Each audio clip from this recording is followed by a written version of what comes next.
My mother-in-law, a powerful and cruel woman, did not hesitate to hire a hitman to have me killed, just so her son could divorce me without complication. But she could never have imagined that I would turn her own scheme against her, faking my death only to return and trap her with the very deranged butcher she had hired. And when my spineless husband opened that fateful door, the horrifying scene within made his face drain of all color as he collapsed in shock. How did this bitter and elaborate revenge unfold in all its detail? You are invited to listen right now. I still remember that fateful night as if it were yesterday. A late-season New York storm raged outside, lashing rain against the panoramic windows of the mansion, creating mournful, desperate sounds as if weeping for my fate. Inside, the atmosphere was even colder and more suffocating than the storm. I stood there, my hands clutching the white apron I wore, my head bowed, not daring to look at anyone.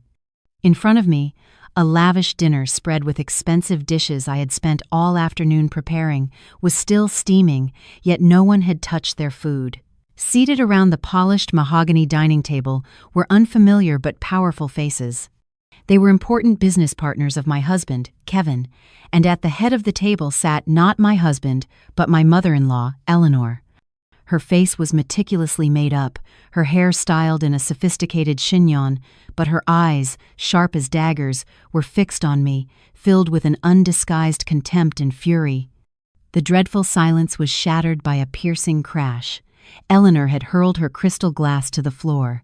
Red wine splashed everywhere, staining the priceless Persian rug the color of blood and staining my last shred of endurance with it.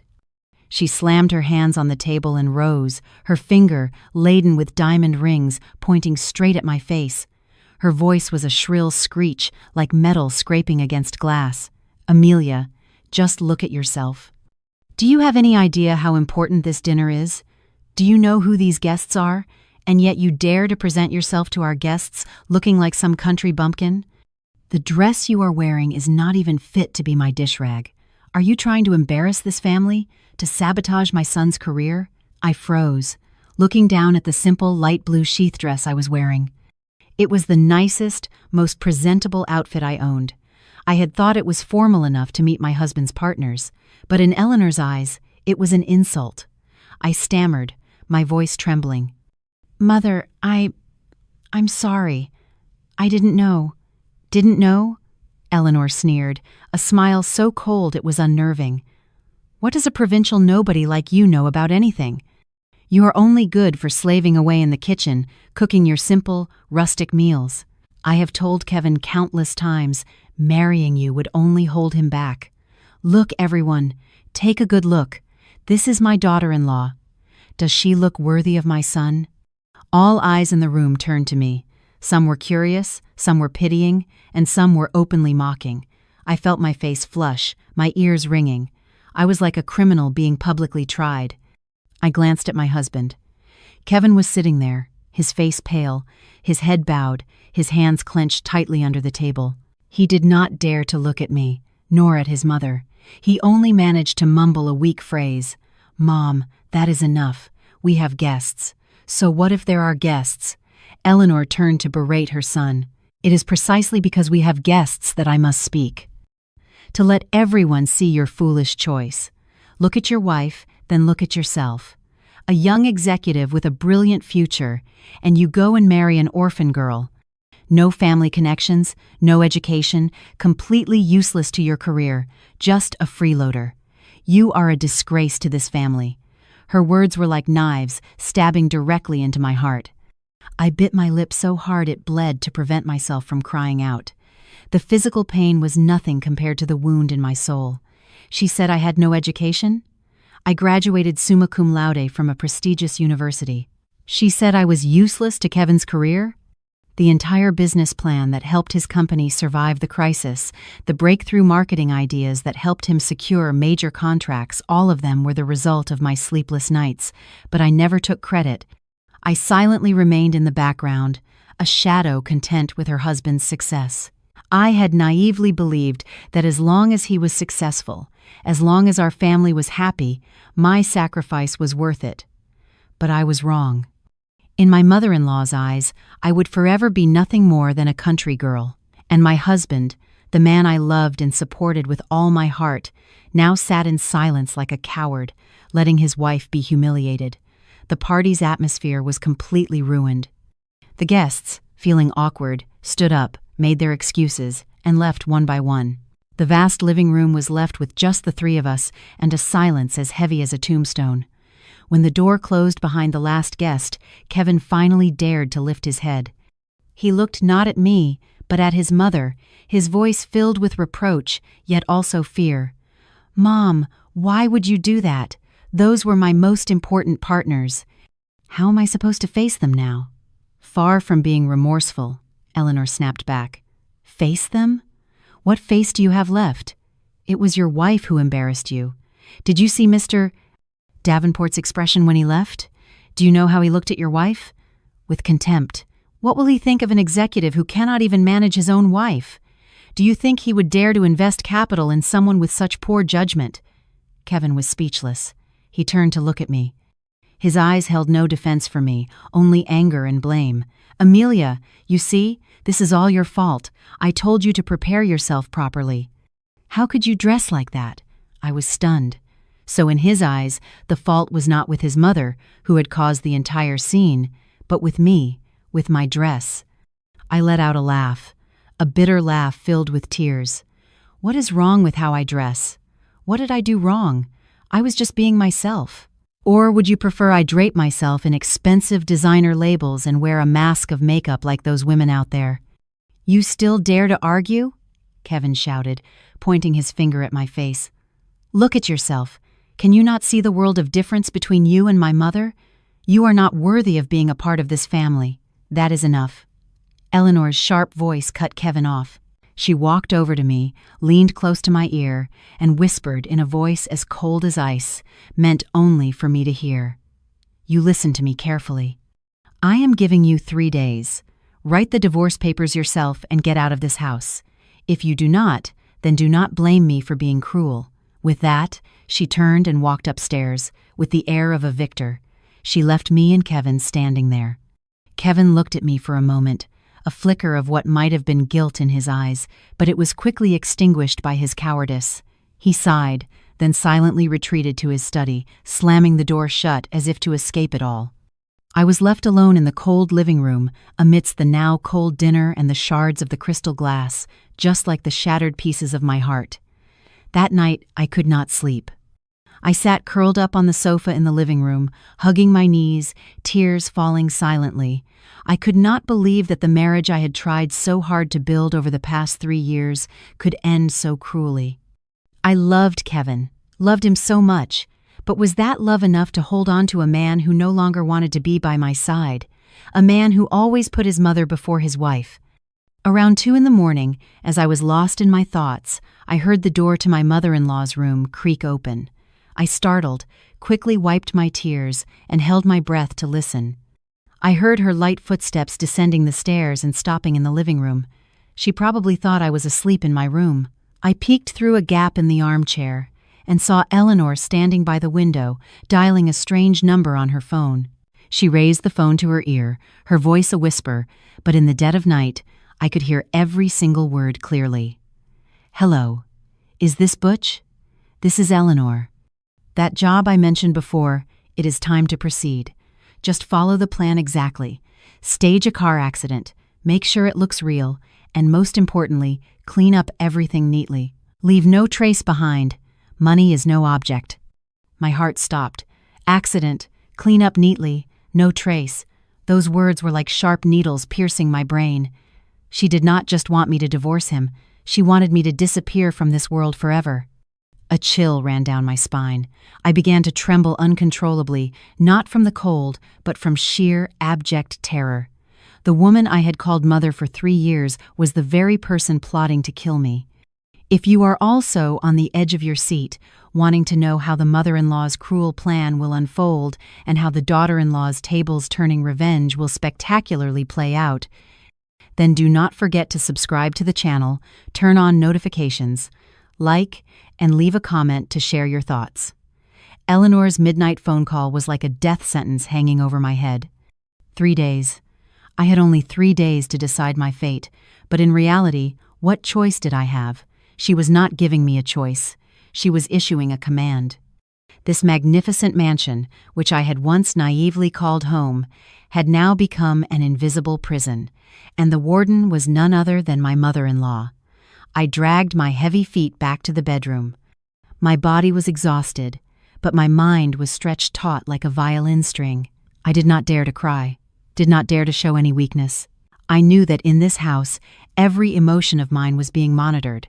Any tear would be seen as feeble resistance, and it would only give Eleanor more satisfaction. I closed the bedroom door, locked it, and leaned my back against the cold wood, slowly sliding down to the floor. Only in this small, private space did I allow fear and despair to engulf me. Kill me. Those two words echoed in my mind, cold and ruthless. What had I done wrong? I had tried to be a good wife, a dutiful daughter-in-law. I gave up my career, my friends, my very self, to devote my life to this family. And what did I get in return? My husband's betrayal, my mother-in-law's humiliation, and now a cold-blooded murder plot. I looked around the luxurious bedroom, once the sanctuary for Kevin and me. I had chosen every item in this room, from the cream-colored curtains and the soft sheepskin rug to the wedding photos hanging proudly on the wall. In the pictures, we were smiling so happily. Kevin held me tightly, his eyes looking at me with such affection. Was that smile, that look, all a lie? Or had his love for me truly died, buried under ambition and cowardice? I remembered the early days of our marriage. Kevin had been a very good husband. He used to come home early, help me with dinner, and on weekends, we would go to the movies or for walks. He said he loved my simplicity, my pure soul. He said he was lucky to have married me. Were those sweet words, those caring gestures, just part of an elaborate play to deceive me? But as his company grew, as he was promoted and praised by many, he changed. He started coming home later, the number of social gatherings increasing. He began to criticize me for being unsophisticated, for not knowing how to dress, for being unhelpful in his networking efforts. And his mother, Eleanor, was like a toxic catalyst, constantly adding fuel to the fire. She found ways to drive us apart. She criticized every dish I cooked, scrutinized every outfit I wore. She planted poisonous thoughts in Kevin's mind, that I was a burden, an obstacle on his path to success. Son, you must understand. For a man to achieve greatness, he needs a wife who is a solid support system, who knows how to deal with people, who has the family connections to back him up. Your wife is a good person, but her goodness does nothing for you. She belongs to a quiet life back in her small town. I had heard such words from Eleanor countless times. At first, Kevin would defend me. He would say, "Mom, do not say that. I love her for who she is." But like water dripping on a stone, Eleanor's words were a poison that slowly seeped into his mind. He began to believe his mother was right. He started to look at me differently, with eyes full of weariness and disappointment. And tonight was the climax. The play had to end. They did not need me anymore. They wanted to discard me like an old, useless object. But a simple divorce was not enough. They were afraid I would cling on, afraid I would tarnish Kevin's reputation, so they chose the cruelest method, to send me to my grave. I sat there in the darkness, a feeling of loneliness and helplessness overwhelming me. What could I do? Call the police? I had no proof. Would anyone believe my words? Or would they think I was insane, trying to frame my mother-in-law to save my marriage? In this society, those with money and power always hold the truth in their hands. And I, a girl with no connections, no money, was just a tiny, fragile speck of dust. I drifted in my thoughts until dawn approached. I dozed off on the cold floor, in a fitful sleep filled with nightmares. The next morning, I tried to act as if nothing had happened. I still woke up early to prepare breakfast for Kevin. He emerged from his study, his face gaunt from lack of sleep, his eyes dark-rimmed. He looked at me, his gaze slightly avoidant. Perhaps he still felt guilty about last night, but that guilt was too small compared to his cowardice. Are you okay?" he asked hesitantly. I placed a plate of sunny-side-up eggs on the table, looked up at him, and forced a smile. I am fine. I think I was just tired yesterday, which made the atmosphere so tense. I am sorry. Kevin let out a sigh of relief. He was always like that, always wanting to avoid the problem. My apology gave him the perfect excuse not to face the truth. Good. It is good that you are okay, he said, then sat down and ate his breakfast hastily. I have an important meeting today. I will probably be home late. I watched him in silence, a bitter feeling rising within me. He was still living his life, still pursuing his career, completely unaware that his mother was planning to murder his wife. Or perhaps he knew and chose to ignore it. The thought sent a shiver down my spine. Throughout the day, Eleanor did not appear. She hid herself in her room, perhaps to avoid me, or perhaps to continue perfecting her wicked plan. I was home alone, but it felt as if 1,000 invisible eyes were watching my every move. I tried to clean the house, water the plants, do anything to keep my mind occupied, but fear hung over me like a dark, heavy cloud. In the afternoon, while I was cleaning the living room, I heard the phone ring in Eleanor's room. Normally, I would not have paid any attention, but today, a dark premonition urged me on.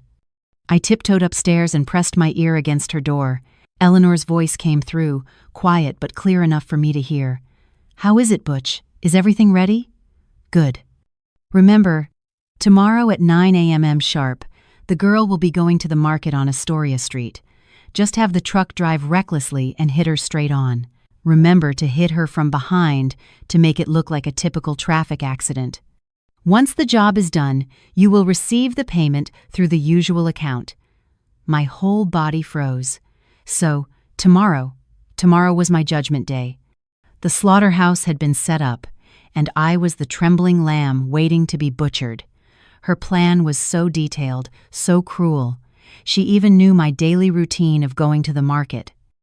She gave me no way out, but there was one thing she had miscalculated. This lamb, however weak, would not go quietly to its death. When cornered, even a lamb will fight back. A crazy but singular idea flashed through my mind. She wanted me dead? Fine. I would die for her to see. But my death would be the beginning of her downfall. And the butcher she hired, was he truly a cold-blooded monster, or was there another secret hidden behind that facade? The name Butch and the image of a truck swirled in my mind like a recurring nightmare. That night, I barely slept a wink. Every small noise in the house, the wind whistling through the cracks, the sound of a branch scraping against the roof made me jump. I felt like prey being stalked, and the predator was lurking somewhere in the darkness, waiting for the right moment to pounce. I had to save myself. I could not just sit here and wait for death. But what could I do? Run away? Where could I go? Eleanor was a woman with money and connections. Even if I fled to the ends of the earth, she would find me, and then my death would likely be even more gruesome. Calling the police, as I had considered, was useless without evidence. It would be my word against hers. They would not believe me. I shot up from the bed and began pacing the room like a caged animal. My mind was racing, desperately searching for an escape route. And then, in my utter despair, a faint image from the past flickered into my mind. It was the image of a skinny, dark-skinned boy, about 10 years old, huddled in a corner of my family's yard back home. His clothes were torn, his face was smudged with dirt, and his large, round eyes were red from crying. It was a freezing winter afternoon, and the boy had collapsed in front of our house from hunger and cold. My parents, who were kind-hearted farmers, brought him inside, fed him, and gave him warm clothes. The boy's name was Butch. He was an orphan who had been living on the streets. After that day, my parents let him stay, treating him like an adopted son. He lived with my family for nearly 2 years, helping my parents with farm work. He was very well behaved, hard-working, and especially fond of me. He always called me Amy and followed me around everywhere like a little protector. But then one day, he suddenly disappeared without a word of goodbye. My parents searched everywhere for him but found no trace. Everyone assumed he had run off with a bad crowd or found a better place to live. That memory had faded over the years, but the name Butch was still etched in my mind. Could it be? Could the hitman Eleanor hired be the same Butch from all those years ago? It was an unbelievable coincidence. But in this situation, it was my only glimmer of hope. If it was really him, would he still remember me? Would the kindness my family showed him be enough to make him stop? Or had years of fending for himself in the world turned him into a different person, a cold-blooded killer who would do anything for money? I did not know, but I had to try. I had no other choice. The next morning, I went about my routine as usual. I woke up early, prepared breakfast, and then grabbed my basket to go to the market. My heart was pounding in my chest. I knew that every step I took out of this door was a step closer to death, but I could not turn back. I deliberately walked slowly, my eyes scanning my surroundings. The Astoria Street Market was bustling in the morning with sellers and shoppers. I went to the vegetable section, pretending to choose produce, but my eyes were constantly darting around, searching for a truck, searching for a familiar face. And then I saw it. An old, beat-up truck, its body covered in mud, was parked at the end of the street, hidden among the delivery vans. A man was sitting in the driver's seat. He wore a baseball cap pulled down low, obscuring most of his face, and a cigarette dangled from his lips. He was looking in my direction, a cold, emotionless gaze. My heart skipped a beat. Even though I could not see his face clearly, I had a strong feeling it was him. Butch. I tried to remain calm and continued deeper into the market, weaving through the crowd. I had to find a way to approach him, to talk to him before he could act. But how? If I got too close, he might strike immediately. I walked around the market, my mind working at full speed. Then, an idea struck me. I went to a fruit stand and bought a large bag of oranges. Then, I headed towards the truck, but not directly. I circled around to the back. I deliberately walked close to the curb, where there was a puddle of dirty water. As I passed the rear of the truck, I pretended to slip and fell sprawling to the ground. The bag of oranges flew from my hand, the bright fruit scattering everywhere. "Ow!" I cried out in pain. The fall was hard, and my elbow was scraped and bleeding, but I did not care. My goal was achieved. My cry for help had attracted the attention of the people around me, including the man in the truck. He opened the truck door and got out. He approached me, his figure tall and imposing. He still wore the baseball cap, but as he got closer, I could see his face more clearly. It was a chiseled face, weathered by the elements, and there was a long scar on his left cheek. His eyes still held a coldness, but for a split second, I saw a flicker of surprise, a hint of confusion. "Are you okay, ma'am?" he asked, his voice low and raspy. I looked up and straight into his eyes. I did not answer his question. I called his name, a name I had not spoken in over a decade. "Butch? Is that you? Butch?" The man froze. His muscular body went rigid. The cigarette fell from his lips. His eyes widened in utter disbelief. He stared at me, as if trying to recognize the little girl from his past in the woman before him. I knew I had guessed right. He was the Butch I was looking for. But his next reaction would decide everything. Would he acknowledge me and stop, or would he deny everything and carry out Eleanor's plan? My entire world seemed to pause in that moment, waiting for his answer. Was the fragile bond of the past strong enough to overcome the ruthless power of money? Time seemed to stretch into an eternity.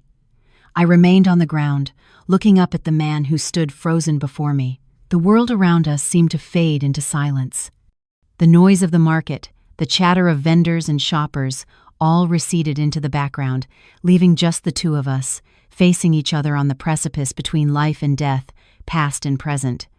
A few kind passers-by had stopped, intending to help me up, but Butch's cold glare made them hesitate and then quietly walk away. His weathered face twitched slightly, his lips parted as if he wanted to say something, but no words came out. The shock in his eyes was gradually replaced by a complex, indescribable emotion, a mix of doubt, confusion, and something that looked like pain. He took a step back, turning his face away as if to avoid my gaze. "You have the wrong person," he said, his voice raspy. He turned to walk back to his truck. No! I cried out, my voice cracking with desperation.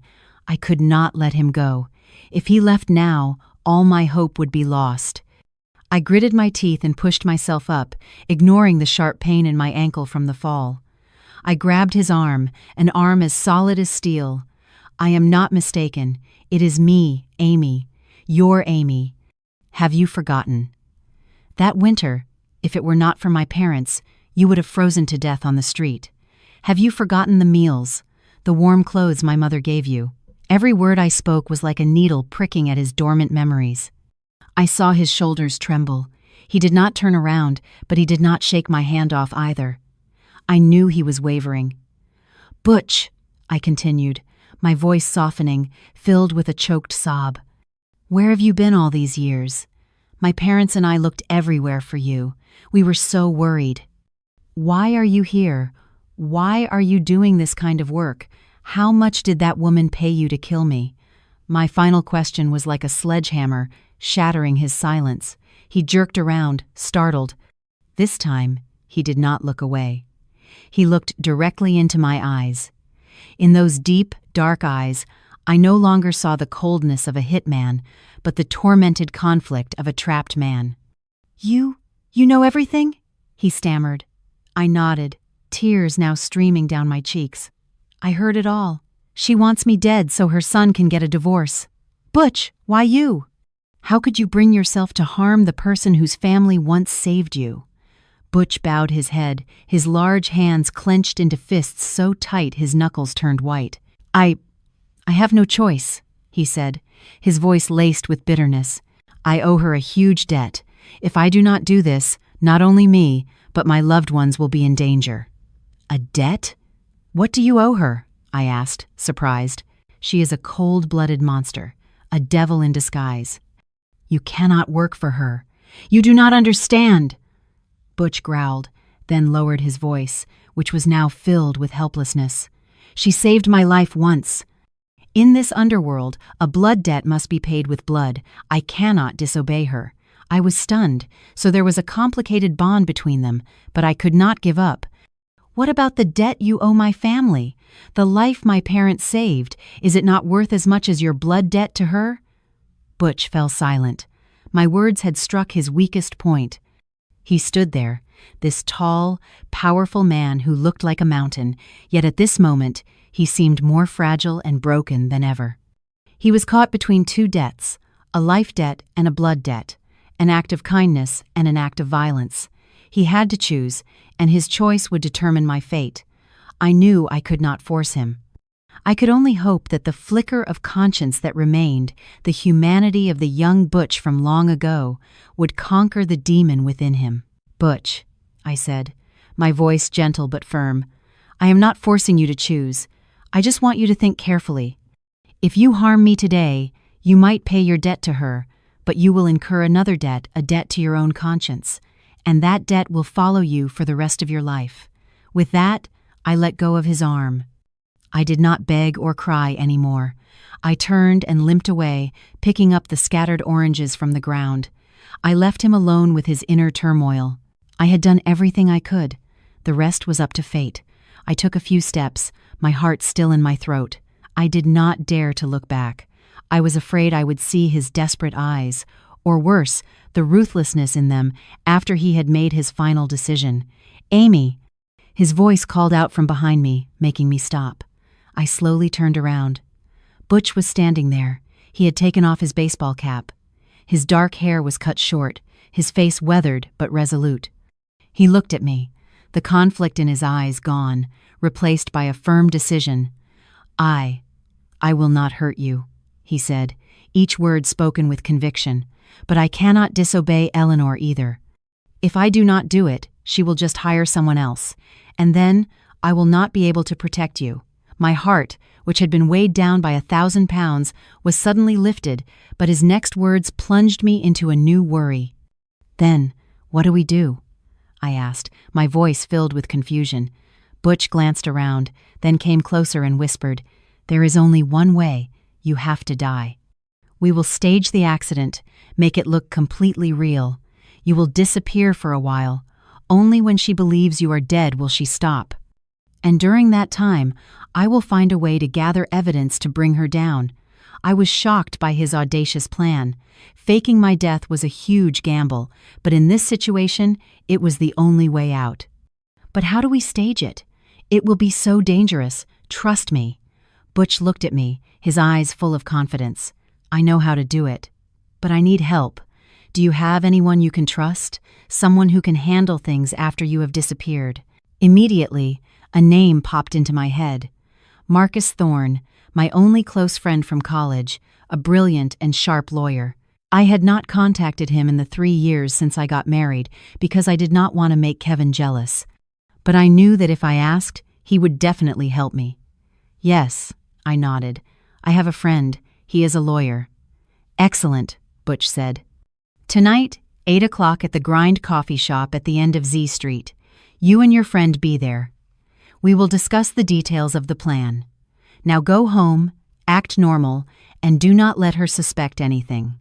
Leave the rest to me. With that, Butch quickly got into his truck and drove off, disappearing into the heavy traffic. I stood there, watching his truck go, my mind in a turmoil. The gates of hell had just closed, but another door, full of uncertainty and danger, was creaking open. In this game of life and death, I was no longer a pawn. I was a player, and I had to win. Returning from the market, my heart was heavy, yet a flicker of hope had been ignited. Butch's plan was insane and risky, but it was my only path to survival. The first thing I had to do was contact Marcus. 3 years was not a long time, but it was enough to change many things. Would he still remember me? Would he be willing to put himself in danger to help me? I gathered my courage and dialed the number I still had saved deep in my contacts. The phone rang, each ring echoing for what felt like an eternity. My heart pounded. Hello? A familiar, warm male voice answered. It was him. Marcus, it is me, Amelia, I said, hesitating. The line was silent for a few seconds. I could hear him take a deep breath. Amy? Amelia, is that really you? My God, where have you been for the past 3 years? Do you have any idea how worried I was? Marcus's voice was a mix of surprise, reproach, and joy. I knew he was still my good friend. I am sorry, Marcus. It is a long, complicated story. Right now, I am in big trouble. I need your help. What kind of trouble? Did that husband of yours do something to you? I told you. I never trusted that guy's face. Where are you? I will be right there. Marcus's immediate support made me cry. At a time when the whole world had turned its back on me, there was still one person willing to stand by my side unconditionally. I choked back sobs and told him everything, the humiliation from my mother-in-law, my husband's weakness, Eleanor's cruel murder plot, and the fake death plan that Butch and I had just devised. Marcus listened in silence, not interrupting me. His silence made me a little anxious. Maybe my plan was too outlandish. He would probably think I was crazy. When I finished, Marcus remained silent for a long moment. Then he let out a heavy sigh. Amy, you have been through too much. I am sorry I was not there for you sooner. So, do you think this plan is feasible? I asked nervously. Feasible? Marcus replied, his voice now serious and sharp, the voice of a lawyer. It is insane, but in this situation, it is the only way to turn the tables. Eleanor is a cunning old fox. You cannot fight her with conventional methods. We have to make her believe you are dead. That is when she will let her guard down. And this Butch, he is our ace in the hole. Hearing Marcus's analysis gave me a sense of confidence. So tonight, 8 o'clock, at the Grind Coffee Shop on Z Street, will you come with me? We will meet Butch to work out the details. Of course. You stay put in that house. Do not go anywhere. I will pick you up at 7:30. Leave everything to me. The call ended, and I felt as if a huge weight had been lifted from my shoulders. With Marcus by my side, I no longer felt alone. We were not just two people. We were a team. That afternoon, I tried to maintain a calm demeanor, cleaning the house and cooking as usual. I did not want Eleanor to suspect a thing. She remained secluded in her room, completely unaware that the prey she was about to strike was setting another trap for her. At exactly 7:30, Marcus's car pulled up at the end of the street. I made an excuse about needing to buy something and quickly got in his car. Seeing Marcus after 3 years, he had changed a lot. He was more mature, more distinguished, but the way he looked at me was still as warm and caring as ever. "You are too thin." That was the first thing Marcus said to me. I just smiled sadly. "Let us go. We do not have much time." We arrived at The Grind, a small coffee shop tucked away in a quiet alley. Butch was already waiting in a secluded corner. He was wearing a black jacket and a baseball cap, still looking cold and unapproachable. When he saw us, he stood up and gave a slight nod. Marcus shook his hand, a firm handshake full of unspoken understanding between two men. "Hello, I am Marcus Thorne, Amelia's lawyer." Butch introduced himself simply. "Just call me Butch." We sat down, the atmosphere tense. Marcus got straight to the point. "Butch, I have heard everything from Amelia. Your plan is bold, but it is also full of risks. We need to plan every step meticulously." Butch nodded, his expression serious. "I know. That is why I need the help of a lawyer like you. I am good with my hands, but when it comes to legal paperwork, I am completely clueless." And so, the detailed planning began. Under the dim yellow light of the coffee shop, 3 people from 3 different worlds, a wife pushed to the brink, a grateful gangster, and a brilliant lawyer came together to craft a perfect script. "First, the scene of the crime," Butch said, his voice low and raspy. "Tomorrow at 9 o'clock sharp, Amy will go to the market as usual. I will be driving the truck, but I will not hit her head on. I will sideswipe the back of her motorcycle, sending her flying onto the road. I have prepared a bag of pig's blood. It will burst on impact and create a very realistic scene." "That is too dangerous," I said, worried. "What if you miscalculate?" "Do not worry, Amy," Butch said confidently. "I have been in this line of work for years. I know how to control the impact. You will only get a few scrapes. The important thing is that you have to act your part well. You have to scream, to look like you are in extreme pain. After the accident, someone will call an ambulance," Marcus continued. "This is the crucial part. We cannot let Amelia go to a public hospital. Her information would be leaked immediately. I have contacted a small private clinic where I have connections. Their ambulance will arrive at the scene first and take Amelia away under the pretext of emergency first aid." "But how will we get past the traffic police?" I asked. "Leave that to me," Butch said. "I have ways to hold them up for about 15 minutes. That will be enough time for the ambulance to get you away. Once at the clinic," Marcus continued, "the doctor will announce that Amelia suffered a severe head trauma and did not survive. They will issue a death certificate. Of course, it will be fake, but it will be enough to deceive Eleanor for now. The body will be taken to the morgue, and this is where Butch has to act again." Butch nodded. "I will pretend to be a family member coming to claim the body. With Eleanor's connections, this will not be difficult. I will say I want to take you back to your hometown for burial, so as not to bother her family any further. I will bring an empty casket. As for you, Amy, after being smuggled out of the clinic through a service exit, my people will take you to a safe place." "Where?" I asked. "An old apartment building in the suburbs." Marcus replied, "I have already arranged it. It is discreet. No one will notice you. You will stay there for a while. You are not to contact anyone except me and Butch." The plan was laid out meticulously, without a single loophole. From creating the fake scene and evading the police, to forging the death certificate and hiding me away, everything was calculated perfectly. I sat and listened, both terrified and a little impressed. These 2 men, one with the cold logic of a lawyer, the other with the street smarts of a gangster when they worked together, they created an unbelievable plan. "As for Eleanor," Butch said, his eyes flashing with a sharp glint, "after you are dead, she will surely be gloating.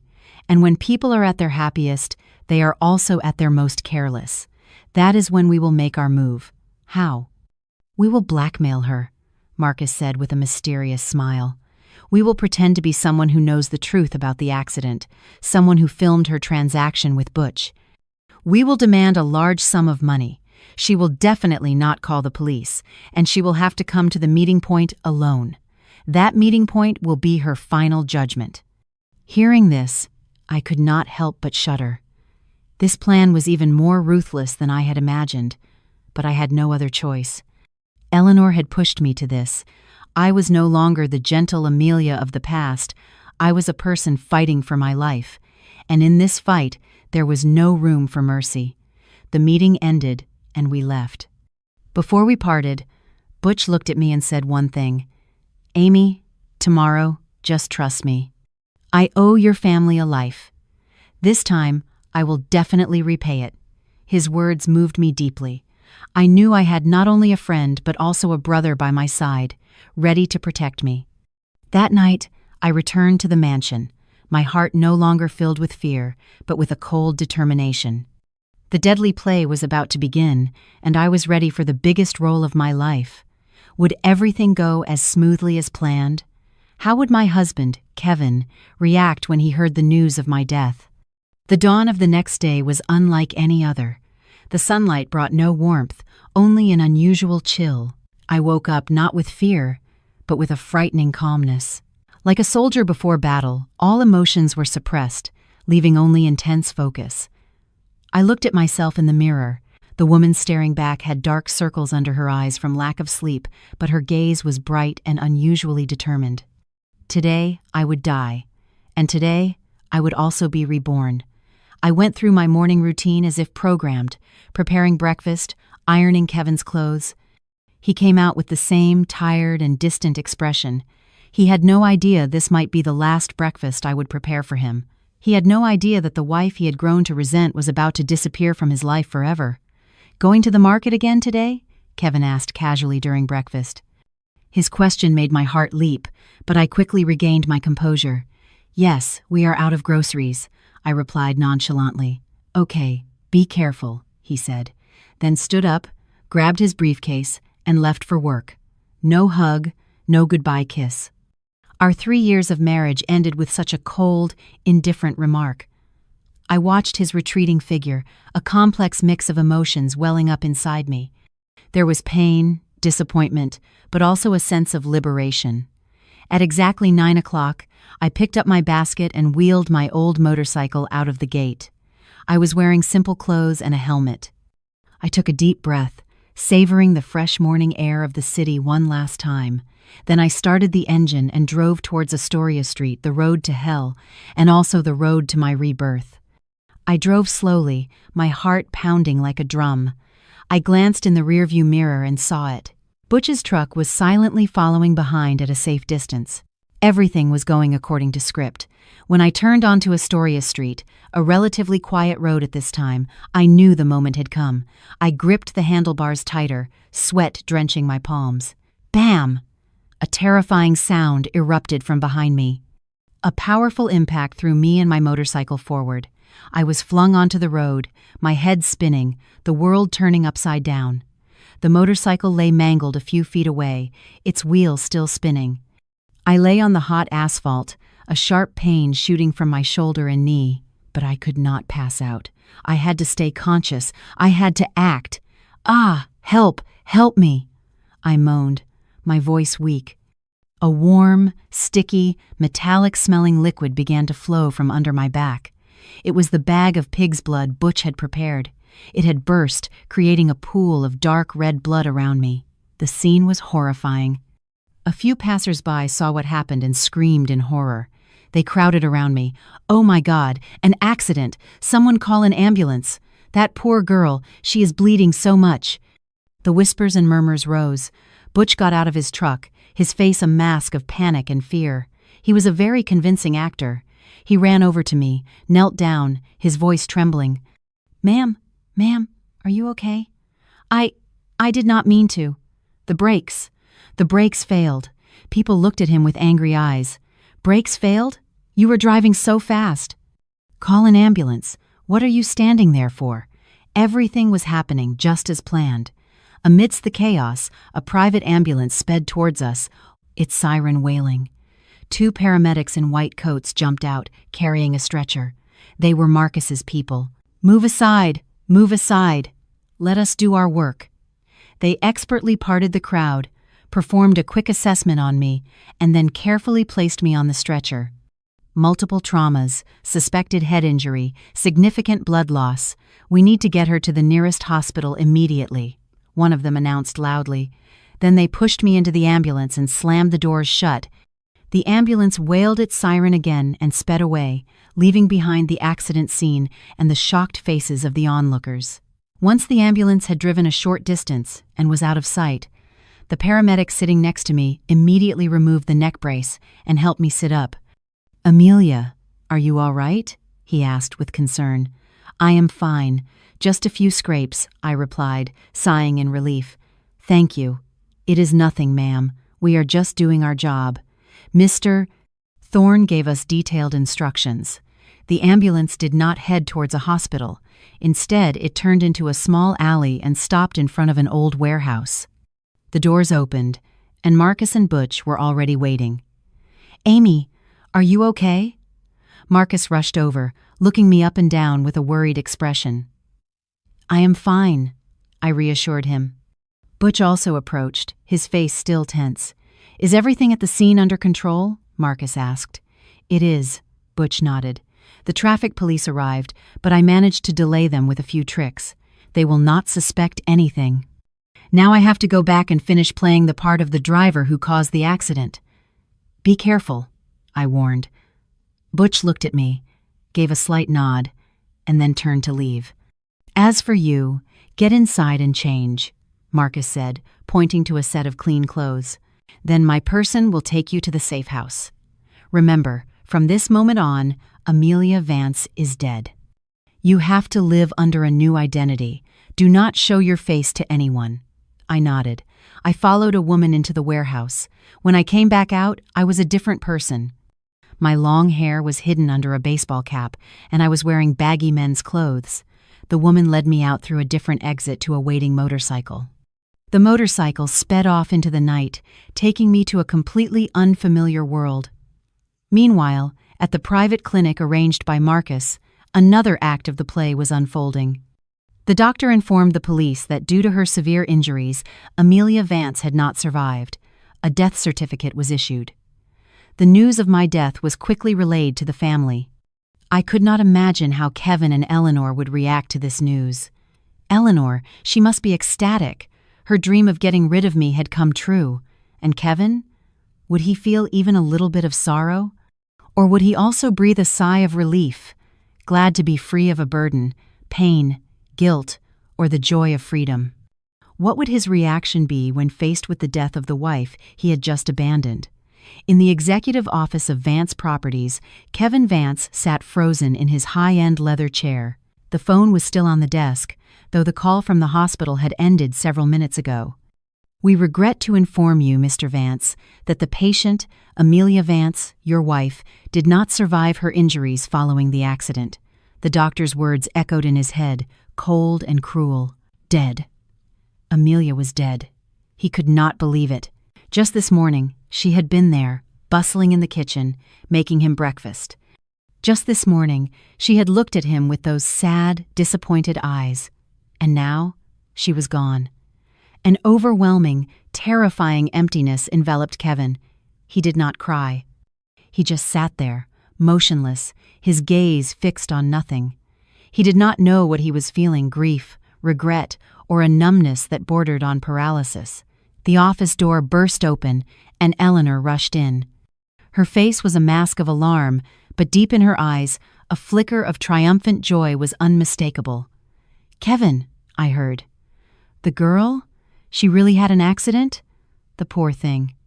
Why was her fate so tragic? She ran to Kevin's side, placing a hand on his shoulder, feigning comfort. But the tears rolling down her cheeks looked utterly fake. Kevin said nothing. He gently pushed his mother's hand away. He stood up and walked to the window, looking down at the bustling traffic below. He needed air. His chest felt constricted. "Mom, please do not say any more.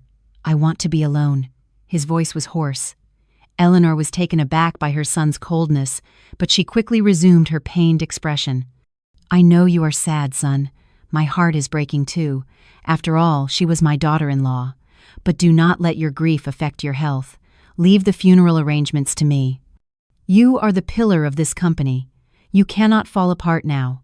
With that, she turned and left, the corner of her mouth twitching into a satisfied smirk. The plan had succeeded perfectly. The thorn in her side was finally gone. From now on, her son would be free. He could marry a woman of status who would help his career soar to new heights. The next day, a small funeral was held. As Butch, playing the part of Amelia's cousin from out of town, explained, the family back home wanted to bring her back for a traditional burial. Eleanor and Kevin, of course, did not object. They just wanted everything to be over as quickly as possible. Kevin stood before the empty casket, dressed in a black suit, his face emotionless.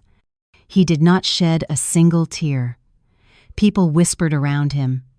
Some said he was cold-hearted, that his wife had just died, and he showed no grief.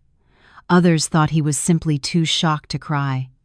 Only Kevin knew that he could not cry because his heart was a chaotic mess of emotions. He felt guilty, tormented.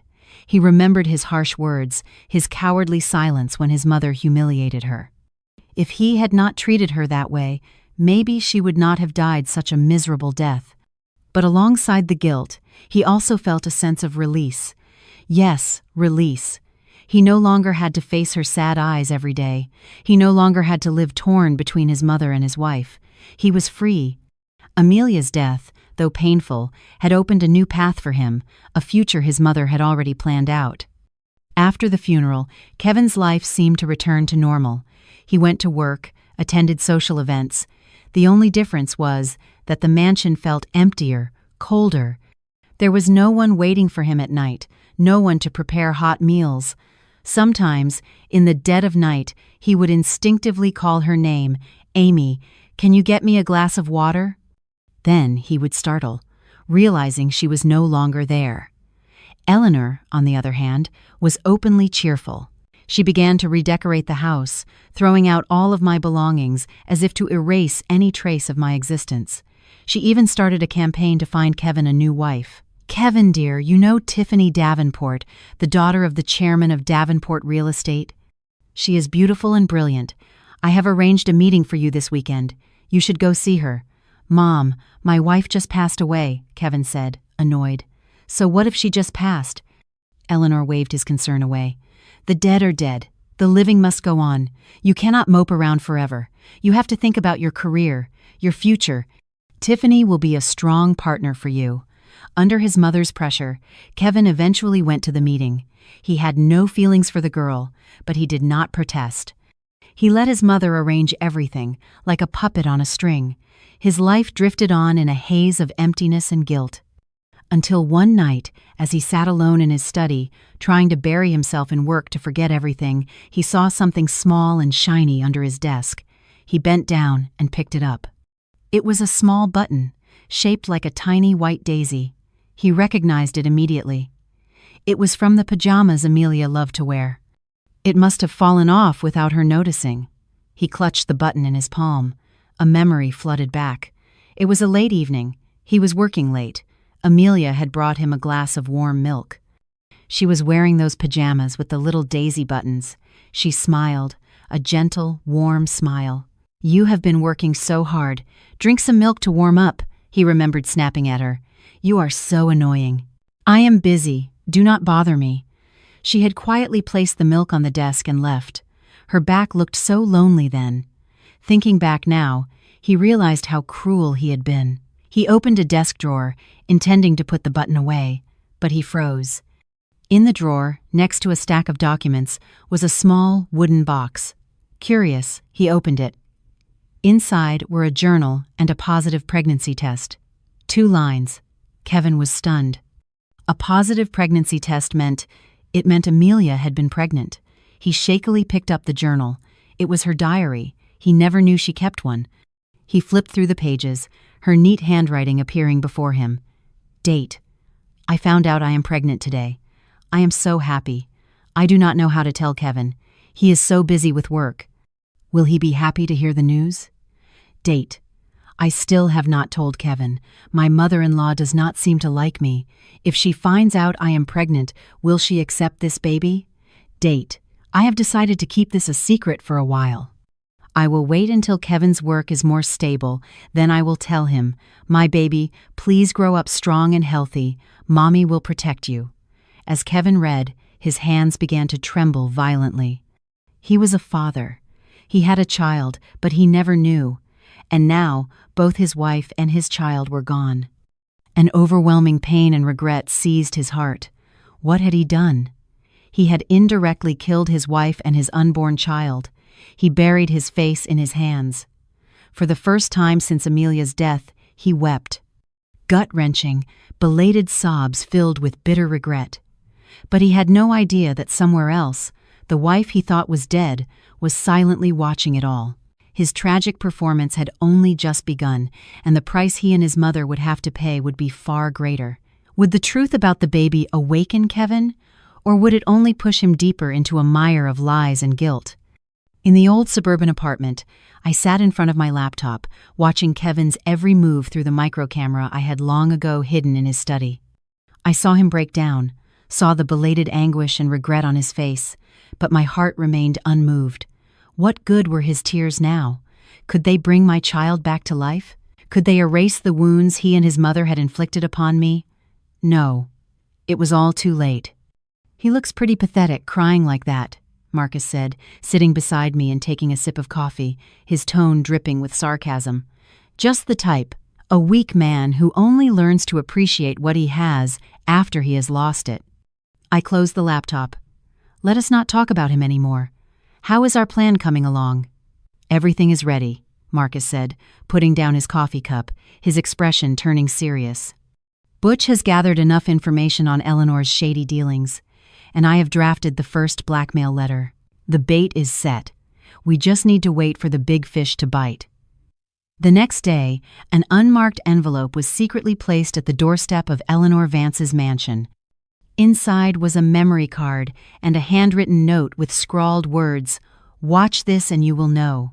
If you want to live in peace, do not call the police." Curious, Eleanor inserted the memory card into her computer.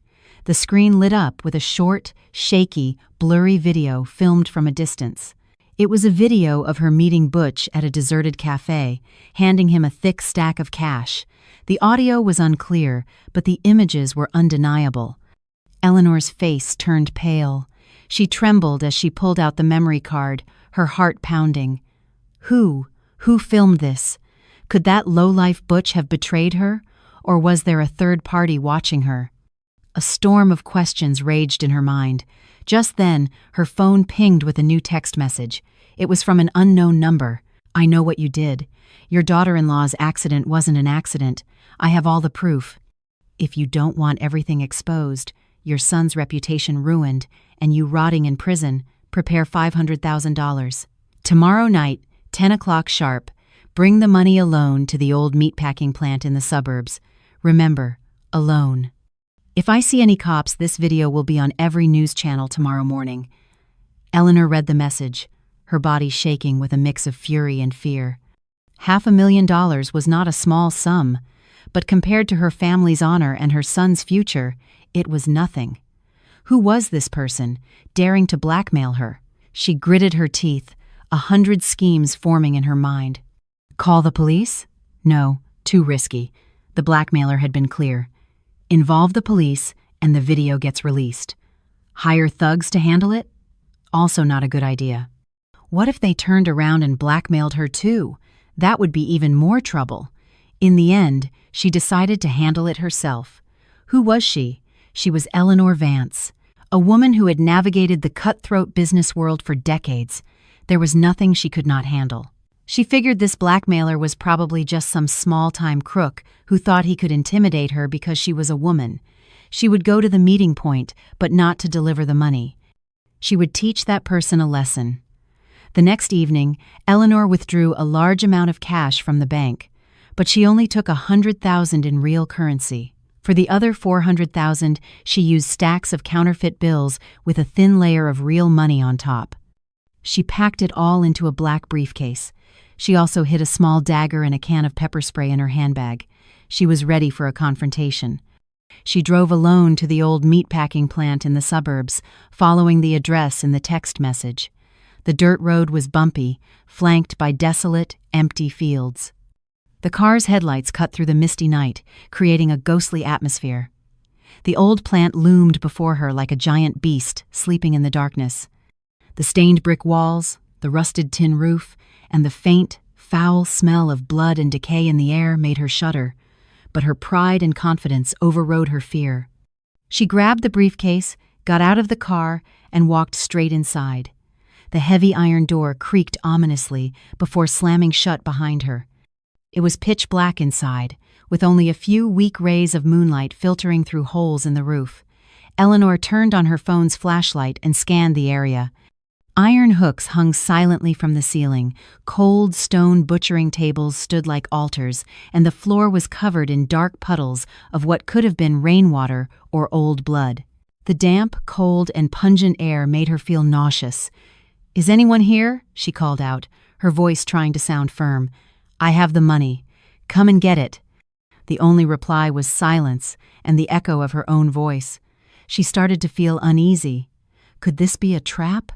She backed away, intending to leave, but the iron door was locked from the outside.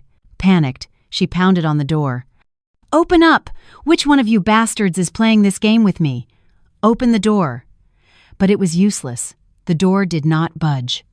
Just then, a chilling, maniacal laugh echoed from a dark corner of the plant. "Heh heh heh, so you came? You have got guts!" Eleanor jumped, startled. She whirled around, pointing her flashlight towards the sound. A figure slowly emerged. He was tall and powerfully built, wearing a leather apron stained with dark red and black splotches. In his hand, he held a meat cleaver, the kind used for butchering pigs, gleaming under the flashlight beam. His face was half hidden in shadow, but his smile was unmistakable. A wicked, depraved smile full of death. This was not some small-time blackmailer. This was a butcher. A real butcher. Eleanor froze, her body trembling with fear. The dagger and pepper spray she had prepared now seemed laughably small and useless against the gleaming cleaver and the man's imposing figure. Who are you?" she stammered. The butcher did not answer. He licked his lips, raising the cleaver to his face, admiring its sharp edge. "Your skin looks pretty soft," he said, his voice a horrifying rasp. "Probably easier to cut through than a pig's hide."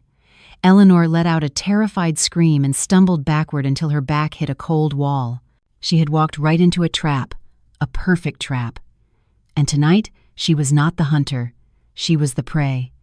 How would this powerful woman face the horrific torture awaiting her? And elsewhere, was her son, Kevin, living in peace, or were the horrifying secrets of his wife's death slowly being revealed to him? Eleanor felt a deathly chill creep up her spine.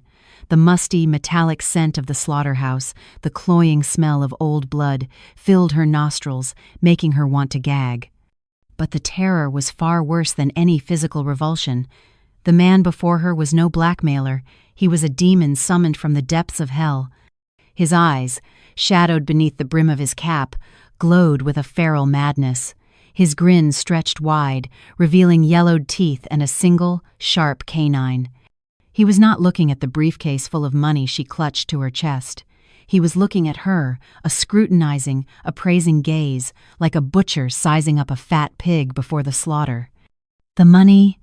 It is here," Eleanor stammered, pushing the briefcase forward, her voice a frightened squeak. "It is all there, 500,000. Take it and let me go." The butcher chuckled, a guttural, horrifying sound that echoed in the cavernous space. "Money? I do not need money. I need something else." He advanced slowly, the cleaver in his hand, scraping lightly across a stone table, creating a high-pitched, grating sound that made Eleanor's skin crawl. She screamed and scrambled backward, her back pressed against the cold brick wall. What do you want? Stay away from me. What do I want?" The butcher paused, tilting his head in mock contemplation. "Let's see. Your flesh is probably soft and fatty, right? Tastes better than pork, I bet. Your bones, I can grind those up for fish food. And your skin would make a lovely little lampshade. Every word he spoke was a hammer blow against Eleanor's already frayed nerves. She had never experienced terror like this. She was a woman of power, accustomed to giving orders, accustomed to solving problems with money. But in front of this madman, her money and power were meaningless. You are insane, she shrieked in desperation. Do you know who I am? If you dare to touch a single hair on my head, my son will never let you get away with this. Your son? The butcher laughed again. That weak-willed pretty boy? He could not even protect his own wife. How is he going to protect you? Oh, and speaking of his wife, he took another step forward. The cleaver now pointed directly at Eleanor's face. You hired someone to kill her, didn't you? Did you think you could get away with it? Eleanor froze. He knew? How could he know? Could he be one of Butch's men? Or was he Butch himself? No, that was impossible. Butch was just a small-time thug. He would never have the guts to confront her like this. What? What are you talking about? I do not understand. She tried to deny it, but her trembling voice betrayed her. You do not understand? The butcher pressed the cleaver against her throat. The cold steel on her skin made her shudder violently. Then let me help you remember. The truck, the accident, your pitiful daughter-in-law. How much did you pay for her life? 100,000? 200? Or do you think a human life is that cheap? Eleanor could not speak. Fear had seized her throat. She realized the man before her was no ordinary blackmailer. He knew everything. He was not here for money. He was here to collect a debt, a blood debt. Meanwhile, elsewhere, Kevin Vance was drowning himself in alcohol. Ever since finding Amelia's journal and the positive pregnancy test, he had been living in a torment of guilt and self-loathing. He did not dare tell his mother the truth. He was afraid to face her wrath, afraid to admit that his own cowardice had indirectly killed his wife and child. He turned to alcohol to forget. He drank until he was numb, until his mind was a fog. But the more he drank, the more vividly Amelia's image appeared in his mind. Her gentle smile, her sad eyes, the words in her journal. They burrowed into his soul, torturing him without a moment's peace. Kevin, let's go home. You've had too much, a friend advised, patting his shoulder. Kevin swatted his hand away and drained his glass. Leave me alone. I want to drink. I am a monster. My wife is dead.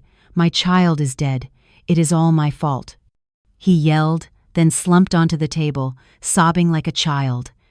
His friends looked on with concern, not understanding what was happening, assuming he was simply overcome with grief. Drunk, Kevin stumbled to his car and drove home. He was in no state to recognize the danger. The luxury car swerved on the road, nearly causing several accidents. When he reached the cold, empty mansion, he collapsed onto the familiar sofa where Amelia had sat huddled on that fateful night. He closed his eyes, trying to escape reality and sleep. But then, a familiar scent in the air startled him. It was his mother's perfume. But something was strange. The scent was very strong, as if she had just come home. What time is it? Kevin groggily looked at his watch. Nearly 11 o'clock. Where would his mother be at this hour? A vague suspicion crept into his drunken mind. He remembered his mother's odd behavior on the day Amelia died. She had pretended to be distraught, but he had not seen a single tear. She had rushed the funeral arrangements, hastily getting rid of Amelia's things, as if trying to erase her existence. And she had relentlessly pushed him to meet other women. What kind of mother would do that when her daughter-in-law had just passed away? The more Kevin thought about it, the more he felt something was wrong. He stood up and staggered upstairs, intending to ask his mother, but her room was empty. He searched the entire house but could not find her. Her car was still in the garage, so how did she leave? Kevin returned to the living room, his mind clearing slightly. He looked around, and his eyes fell on the small wastebasket in the corner. Inside was a white envelope, torn in half. Curious, Kevin picked it up and pieced it together. It was a blank envelope, nothing special. But when he turned it over, he saw the faint indentations of writing. Someone must have written on another piece of paper on top of it. Kevin squinted, trying to make out the faint marks. Old meatpacking plant. Suburbs. The old meatpacking plant. What was his mother doing there in the middle of the night? A sense of unease washed over him. He quickly grabbed his phone to call her, but then he paused. He saw an unread text message from an unknown number. It had been sent hours ago, but he had been too drunk to notice. He opened it. If you want to know the truth about your wife's death and save your mother, come to the old meatpacking plant in the suburbs. But remember, don't call the police. You're not so innocent yourself. You ungrateful son. Kevin felt as if he had been struck by lightning. The truth about Amelia's death? Save his mother? And why did this person say he was not innocent? A whirlwind of questions consumed him. There was no time to think. Kevin bolted out of the house, got in his car, and sped towards the suburbs. He did not know what awaited him there. He only knew he had to go. He had to find the truth, no matter how brutal it was. When he arrives, what horrifying scene will Kevin face? Will he be in time to save his mother from the deranged butcher, or is it all just a prearranged play waiting for him? Eleanor had never felt so close to death. The cold blade of the meat cleaver was still pressed against her neck. A single move from the butcher, and it would slice her throat open. The smell of blood and the man's sour sweat assaulted her senses, making her gag. All the pride and power she had built over a lifetime crumbled into dust before this raw, primal brutality. She was just a weak, terrified woman, trembling as she awaited judgment. "Talk," the butcher growled, his breath hot on her face. "How did you kill her? How much did you pay Butch?"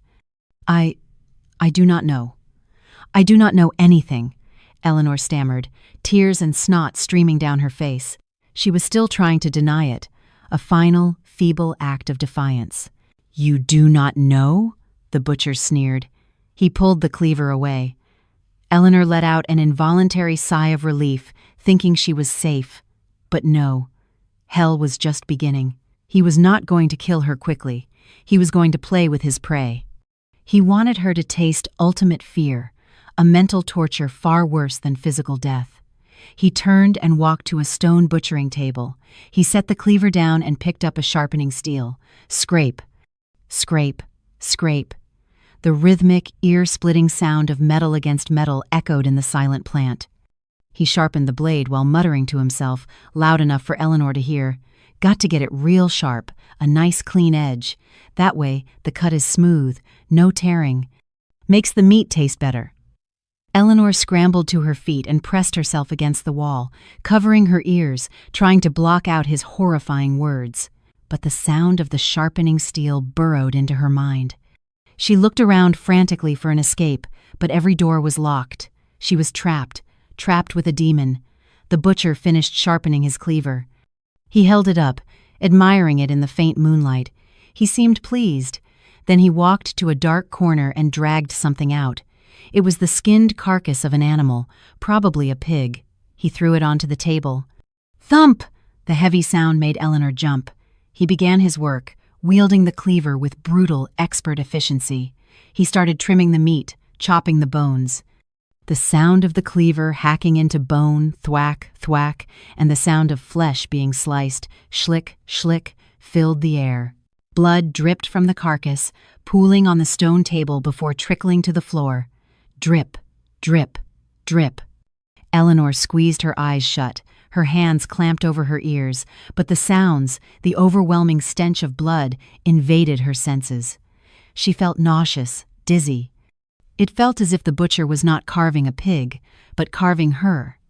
He continued to talk to her as he worked, as if they were old friends.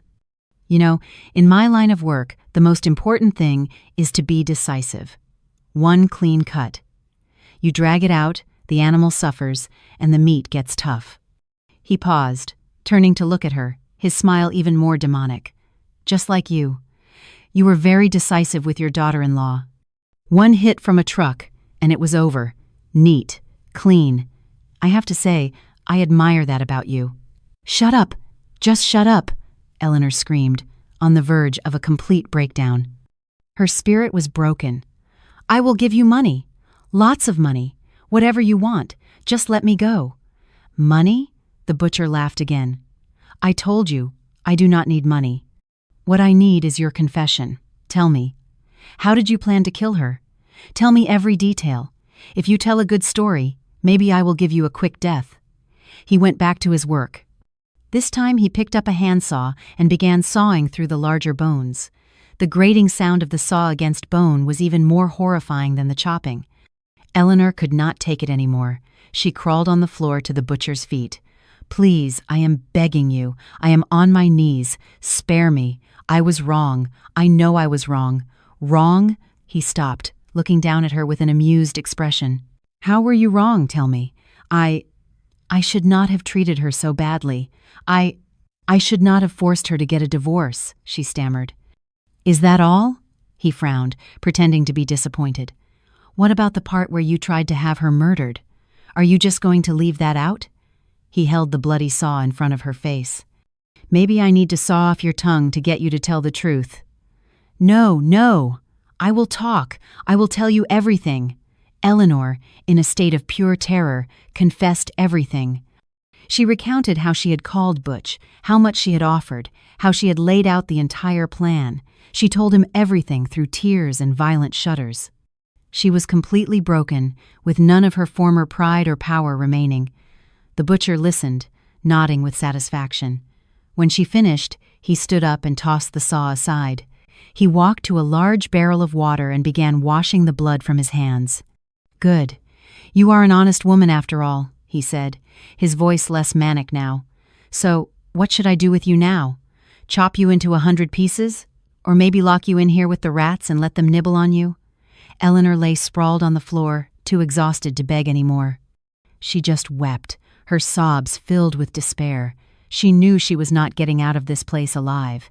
Meanwhile, Kevin's car was flying down the deserted highway. He kept calling his mother's phone, but it went straight to voicemail. He tried the unknown number that had texted him, but there was no answer. A sense of dread and fear grew inside him. He did not know where he was going or what he would face. He was just following the GPS coordinates the stranger had sent, a location deep in the remote suburbs. He remembered the words of the text, "The truth about your wife's death. You are not so innocent yourself." The words haunted him, making his head spin. Could there be more to Amelia's death? Was his mother involved? And why did the message say he was not innocent? What had he done wrong?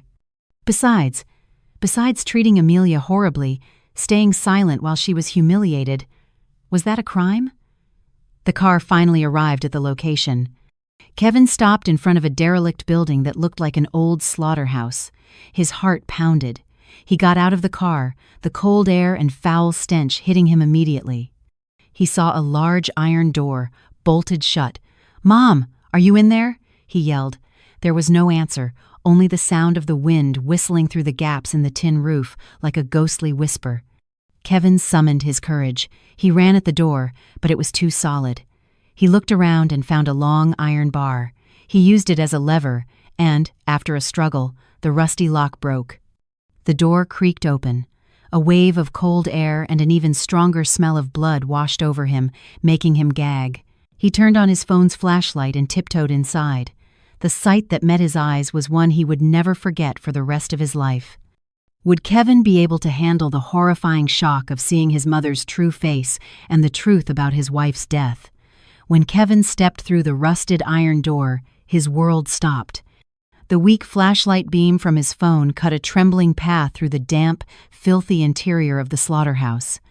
But that path was enough to illuminate a scene that would haunt him for the rest of his life. His mother, Eleanor, the woman who always appeared so elegant and powerful, was now a crumpled, pathetic figure in a dirty corner. Her expensive silk dress was torn and stained with mud and filth. Her perfectly coiffed hair was a tangled mess, clinging to a face streaked with tears and terror. Her eyes were wide, vacant, and soulless, staring into nothingness like a person who had lost their mind. She was no longer a queen, she was a beggar, a cornered animal that had completely broken. "Mom," Kevin whispered, his voice cracking. He started to rush towards her, but froze. In the center of the room, standing in the single beam of light, was a man. The butcher. Or rather, Butch. He was no longer wearing the bloody leather apron. He was dressed in clean, dark clothes. He held no weapon, and the maniacal grin was gone. He just stood there, arms crossed, his face cold and calm. His calmness was more terrifying than his previous madness. What did you do to my mother?" Kevin roared, his initial fear replaced by the rage of a son seeing his mother humiliated. He charged at Butch, his fist raised. Butch did not even flinch. He simply tilted his head and raised a hand, effortlessly blocking Kevin's punch. Butch's hand was like a steel vice, clamping down on Kevin's wrist, sending a jolt of pain through his arm. "Calm down, pretty boy," Butch said, his voice flat and emotionless. "I have not done anything to her. At least, not physically. You should be thanking me for not turning her into what she planned to do to your wife." "My wife?" Kevin froze. "What are you talking about? You still do not get it?" Butch smirked, a look of pure contempt on his face. He gestured towards Eleanor. "Ask your mother. Ask her if your wife's accident was really an accident. Ask her how much she paid me to take her life." Kevin turned to look at his mother. At the mention of these words, Eleanor flinched and began shaking her head violently, like a madwoman. "No, it is not true. He is lying, Kevin. He is framing me. Do not believe him." But her panicked eyes and shrill voice gave her away. Kevin was not a fool. He connected the dots. His mother's strange behavior, Amelia's journal, and now, this man's words. A horrifying truth, one he had never dared to imagine, was slowly taking shape. He let his arm fall to his side and staggered back. "Mom, is it true?" he asked, his voice trembling, pleading, hoping it was all a mistake. "Is it true that you killed her?" Eleanor did not answer. She just buried her face in her hands and sobbed. Her silence was the most damning confession. Kevin's world shattered. The mother he had always respected, the woman whose every word he had obeyed, was a murderer. And the victim was none other than his wife, the mother of his unborn child. Why? Why would you do it? Kevin screamed, his cry echoing in the slaughterhouse, a sound of pure agony and despair. What did she ever do wrong? How could you be so heartless? For you! Eleanor lifted her head and screamed back, her voice raw. I did it all for you. That girl was not good enough for you. She was a burden, an obstacle to your career. I was only trying to do what was best for you. Best for me? Kevin laughed, a wild, tear-filled laugh. You murdered my wife, you murdered your own grandchild, and you call that what is best for me.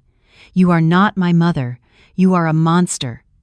He spun around, lost in a storm of pain and brutal reality. He did not know what to do, who to believe. He looked at his mother with hatred, then back at Butch with suspicion. And you? Who are you? Why do you know all this? Why are you helping me? Butch looked at him with a flicker of pity. Who I am does not matter. What matters is that someone wanted you to know the truth.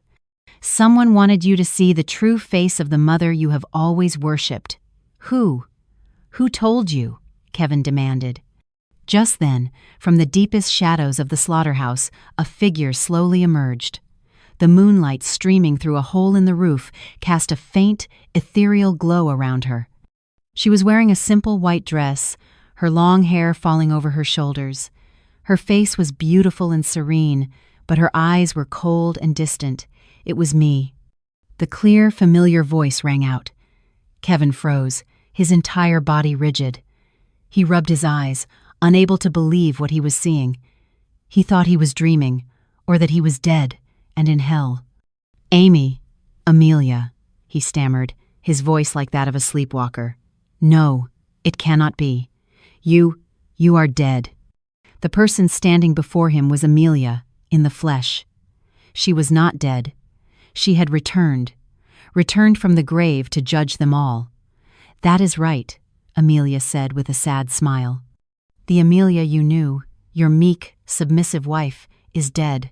She died in the accident your mother arranged. The person standing before you now is someone else, someone who has come back to claim justice. Kevin staggered, his mind reeling. Amelia was alive. His wife was alive. A wave of insane joy washed over him, followed immediately by an even greater fear. If she was alive, then what was all this? The accident, the death, this entire scene in the slaughterhouse. Could it all have been orchestrated by her? You tricked me, Kevin said, his eyes filled with confusion. Why would you do this? Tricked you? Amelia gave a small, bitter laugh. Compared to your mother hiring someone to kill me, this little deception of mine is nothing. I did this to show you, Kevin, to show you the true face of the mother you always defended. To show you how your silence and your cowardice nearly killed me. And our child. The words our child were like another knife in Kevin's heart. He collapsed to his knees on the cold, filthy floor. He could no longer meet Amelia's gaze. He understood everything. He was not a victim. He was one of the perpetrators who had pushed her to this. I am sorry, he sobbed. Amy, I am so sorry. I know I was wrong. Please forgive me. Can we start over? I promise. I will never let you suffer again. I will protect you. I will make it up to you and the baby. The baby? I laughed bitterly. You dare to speak of our child? When your mother was planning to kill me, to kill your child, where were you? When I was humiliated, when I was mistreated, what did you do? You were silent, Kevin. Your silence was the sharpest knife of all. It killed my love. It killed my trust in you. I know I am a coward, Kevin said, slamming his fist on the ground. But I love you, Amy. I really do. I was blinded by ambition, controlled by my mother. Please, give me a chance to make it right. I will do anything. Just come back to me. He looked at me, his eyes filled with hope, but I just shook my head. Kevin, there is no going back for us. What is broken cannot be perfectly mended. You can glue the pieces back together, but the cracks will always be there, a constant reminder of the past. I gently removed his hand from my leg. Get up and live a better life. That is the best you can do now. Consider this an expensive lesson. Do not let weakness and ambition ruin your life again. With that, I turned and walked away. I did not look back. I knew if I saw the desperation in his eyes, I might soften, and I would not allow myself to be weak ever again. I walked out of the slaughterhouse and took a deep breath of the fresh night air. The sky was full of stars, vast and brilliant. A new future, a new life, was waiting for me. I was no longer Amelia Vance, wife of Kevin Vance. I was just Amelia. Free, strong, and independent. The night of terror had passed, but would the dawn truly come for everyone? Would Kevin truly change, or would he sink into another swamp of deceit? And on my future path, what new thorns awaited? The police car's siren faded into the distance, bringing an end to the night's horrific drama. Eleanor's arrest sealed the final chapter of her reign of terror. Her last, desperate screams echoed in Kevin's mind, a haunting testament to the complete and utter ruin of the woman he once called mother. As the iron door of the slaughterhouse clanged shut behind the officers, a heavy, suffocating silence descended, leaving only me, Kevin, and Marcus in the cold, blood-scented air. Kevin remained on his knees, a broken man, his head bowed in shame. Marcus came to my side, placing a gentle, reassuring hand on my shoulder. "It is over, Amy. You did it." I nodded, my gaze shifting to Kevin. There was no triumph in my heart, only a profound weariness. The battle was won, but the scars remained. Marcus, understanding the need for a private moment, gave my shoulder a final squeeze. "I will wait for you outside," he said softly, before stepping out into the night, leaving us alone with the ghosts of our shattered marriage. Kevin finally looked up, his eyes red and swollen. "Amy," he began, his voice choked, unable to form the words. I looked at him, the man I had once loved with every fiber of my being. His handsome face was now a mask of anguish, guilt, and profound regret. I knew he was a victim in his own way, a victim of his own weakness, his own ambition, but that pity was not enough to erase the wounds. "Get up, Kevin," I said, my voice steady. "It is over." "Not yet," He shook his head, crawling forward to clutch at my legs. It is not over. Amy, I was wrong. I truly know I was wrong. Please, I am begging you. Forgive me. Can we start over? I swear I will never let you suffer again. I will protect you. I will make it up to you and our child. Our child? I let out a bitter laugh. You dare mention our child now? When your mother plotted to kill me, to kill your child, where were you? When I was humiliated and abused, what did you do? You were silent, Kevin. Your silence was the deadliest weapon. It murdered my love. It murdered my trust. I know I am a coward, Kevin sobbed, pounding the filthy floor. But I love you, Amy. I swear I do. I was blinded by ambition, manipulated by my mother. Please, just give me one more chance. A chance to fix everything. He looked up at me, his eyes pleading, but I simply shook my head. Kevin, there is no going back for us. A broken mirror can never be made whole again. You can glue the pieces together, but the cracks will always be there, a constant reminder of the pain. I gently pried his fingers from my leg. Stand up and live a better life. That is the best you can do now. Consider this a painful lesson. Do not let your weakness and ambition destroy you again. With that, I turned and walked away. I did not look back. I knew if I saw the desperation in his eyes, my resolve might waver, and I refused to be weak again. I stepped out of the slaughterhouse, inhaling the clean night air. The sky was a vast canvas of glittering stars. A new future, a new life, was waiting for me. The horrifying night was over. Now it was time for my dawn. Time passed. A year, then 2. Eleanor was sentenced to life in prison. Without her guidance and after the scandal, Kevin's company went bankrupt. He lost everything and had to start from scratch. As for me, with Marcus's help, I opened a small bookstore cafe, fulfilling a lifelong dream. The cafe, a peaceful corner in the bustling city, became a quiet success. I found joy in my work, in my independence. I had become a better version of myself, strong and confident. One rainy afternoon, Kevin came to the cafe. He looked thinner, older, the polished executive long gone. He sat quietly in a corner, ordered a black coffee, and just watched me work. He did not come to plead or to reminisce. He came just to see, to assure himself that I was okay. We became friends, in a strange, distant way. We did not meet often, just an occasional text to check in. The love was gone, the hatred had faded, and all that remained was the quiet calm between two people who had survived a storm together. 3 years later, I saw him at Marcus's wedding. "You look beautiful today, Amy," he said with a gentle smile. I smiled back, a genuine smile. "Thank you, Kevin. You look better too." We stood by the ocean, watching the sunset paint the sky in fiery colors. "Amy," he began hesitantly, "I know I have no right, but I have to ask, can we try to be friends?" I looked into his eyes. The pleading was gone, replaced by a quiet sincerity. I had learned to forgive, not for his sake, but for my own. "Okay," I said, "we can be friends." A radiant smile lit up his face. I knew it was not the beginning of a new romance, but the perfect, peaceful end to a painful past. My story might not be a fairy tale, but after everything, I found my own peace, my own happiness, a happiness built with my own 2 hands and my own strength. And that, in the end, was the most beautiful ending of all. My story, having reached its conclusion, perhaps leaves behind echoes in the minds of all who have listened.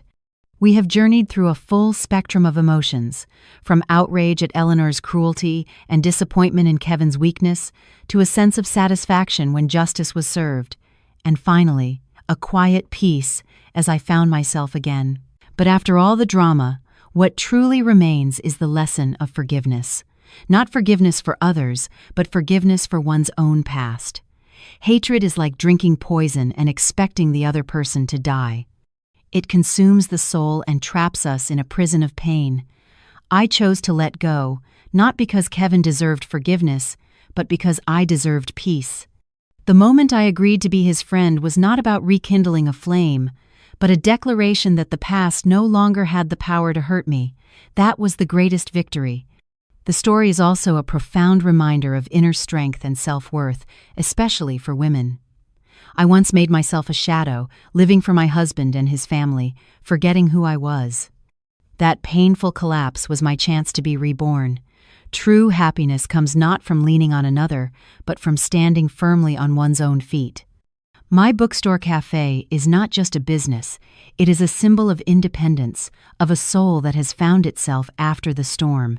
And of course, there is the law of cause and effect. Eleanor, with her power and money, thought she could manipulate fate without consequence. But her own cruelty led her to a cold prison cell. Kevin, with his weakness, chose silence in the face of evil, and the price was losing everything. Life is always fair in its own way. The seeds you sow, you will eventually reap. Finally, there is the lesson of choice. In my darkest hour, I could have chosen to collapse, to surrender, but I chose to fight. That choice not only saved my life, but brought justice and opened up a new future. Life is a series of choices. No matter how harsh the circumstances, the power to choose our response always lies within us. Always choose strength, choose kindness, and choose the path toward the light. Truthfully, the character who gave me the most pause was not myself or Eleanor, but Kevin. He represents a common and frightening kind of evil, the evil of weakness. Eleanor's wickedness was clear. It is easy to hate her. But Kevin's silence, his turning a blind eye to my pain, was the fatal blow. His love was not strong enough to overcome his cowardice.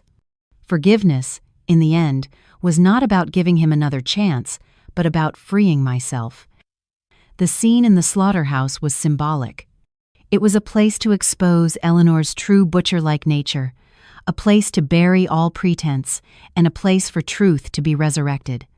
I wanted my story to be not just about revenge, but about healing, a comfort to anyone who has experienced heartbreak that after the rain, the sun will always shine again.